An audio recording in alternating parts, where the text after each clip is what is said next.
Hello everyone, it's Diamond Legend here. Today, I'll be going over what if Raditz joined the Z Fighters. This was a suggestion made by Vault XIV, better known as Vault 14. Thank you so much for the suggestion. Be sure to check out his channel. He gives commentary and breakdowns on video games and movies. He has great insight on several genres of media, so be sure to give it a watch. Also, please subscribe to my channel, as it motivates me to continue making Dragon Ball videos, and even branching out to other animes in the future. Be sure to check my community tab, as I'll try my best to be as active as I can. With that being said, let's begin.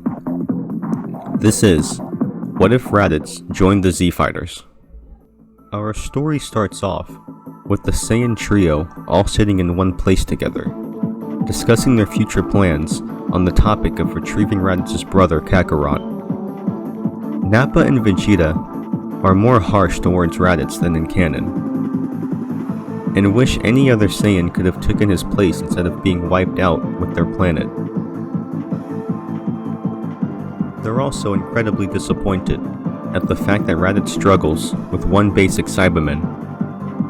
Vegeta starts getting irritated, saying their plan may not even work if they have weaklings like Raditz and his brother. Raditz says that he'll retrieve Kakarot, and prove that they aren't going to get in the way, and they'll become great assets to the plan of overtaking Frieza and becoming the strongest in the universe. Just like in canon, Raditz arrives and spots Piccolo. Afterwards, another power level catches his attention, which can only be Kakarot. So far, everything plays out like in canon, with Raditz explaining to Goku who the Saiyans are, their tales, and that there are two Saiyans who need their help. Goku tells Raditz that he isn't going to go with him, and that he shouldn't listen to them as well. He tells his older brother that when he was explaining the other two Saiyans, he sounded very nervous and concerned, almost as if something will happen if their plan fails, or if Raditz doesn't bring his younger brother with him. Goku tells him that maybe he should just relax, and to just talk with him. That way they can see what the issue is. Raditz, not having a choice, attacks Goku and takes Gohan instead, and flies off. During this part, the battle between Goku and Piccolo against Raditz will play just as it did in canon. However, Goku notices a sign of Raditz holding back a little, as he just wants to beat them down good enough to make his escape with Gohan. Piccolo and Goku fall back, with Piccolo saying that he has a new technique that will stop the Saiyan for good. All Goku has to do is find a way to keep him in place. Goku and Raditz are going at it, blow for blow, but Goku manages to grab Raditz's tail, pinning him to the ground. He sees his life flashing, as Piccolo charges the beam, and his younger brother is holding him down. He starts remembering that he's been treated like an outcast by the last two members of his race. So many emotions are rushing through his head as he quickly approaches death. Raditz breaks down and pleads for his life, way more than in canon. Goku lets go, and instead of Raditz surprising him with a punch, he gets up and says thanks. Goku forces Piccolo not to fire, and demands that he doesn't continue to power up. Raditz says that there isn't anywhere he can go, explaining that the Saiyans will track him down. That's when Goku says that he should stay on Earth, as they have plenty of fighters who will protect the planet by any means necessary. That's when Raditz grabs the scouter from his eye and smashes it, saying that it's a tracking device. Raditz can't believe what he's done, saying that he's going to be destroyed for going against them. and that he would have been better off taking either Goku or Gohan with him. He even goes as far as to say that it would have been better if Goku and Piccolo finished him off. Goku sees that Raditz has used cheap tricks and tactics during their fight. He's been outcasted and is emotionally weak. As he's conflicted, wondering if he made the right choice or doomed himself. Goku says that he made the right choice, and that they're going to help him regain his confidence, as well as making him stronger.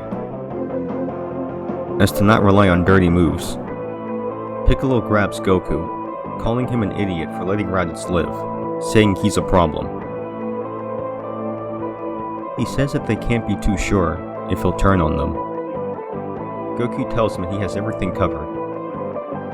Piccolo lets go of him and tells him that if he sees Raditz at any point, he's going to destroy the Saiyan himself, including Goku.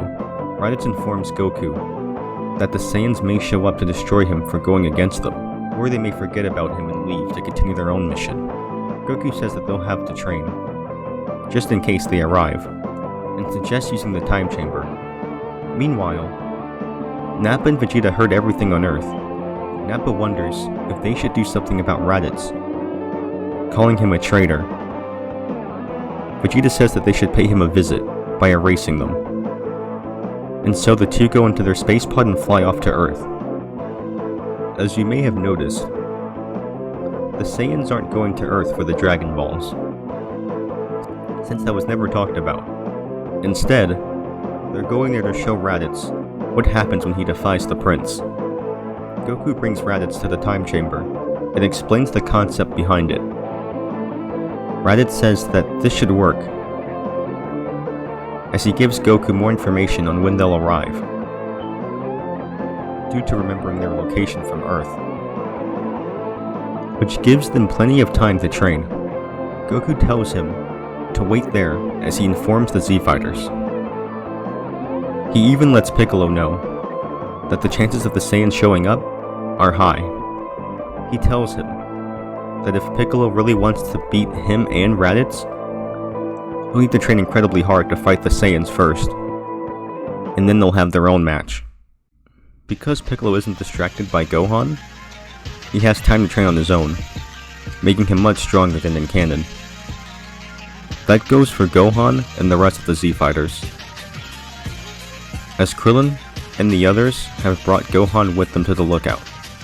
While Raditz and Goku use the time chamber to the best of their ability, this gives Raditz time to reflect on his actions and grow emotionally. With the time passing, the Saiyans have finally arrived. Goku and Raditz step out the time chamber, with Goku asking if he's ready, to which Raditz nods his head. Everyone soon arrives, and are met with Vegeta and Nappa. Raditz is still shocked at the fact that they actually showed up, but Goku tells him that he's gotten stronger, and there's no need to fear anything in battle. And now, it's come to the Saiyans against the Z-Fighters. And that's where I'll leave it off for now. So that was part 1 of What If Raditz Joined the Z-Fighters. I wanted to make this a little bit interesting, so not so much as Raditz losing his memory and showing up to Earth and befriends everyone. I wanted to make it so Raditz has a breaking point, so much so that he's willing to go against the plans of the last 2 Saiyans that remain. And as you see in the video, he is conflicted of his emotions, not sure if he made the right choice or not. He goes against them because he knows that he's just a pawn and will be used for their plan. And more than likely, he'll be taken care of, which is being killed, if he goes against them, or if something were to come up, like if Raditz is damaged, they'll probably just abandon him. So with him already knowing the fact of his fate on both sides, he decides to say, hey, you know what? I'm going to just stand up for myself and fight against these Saiyans.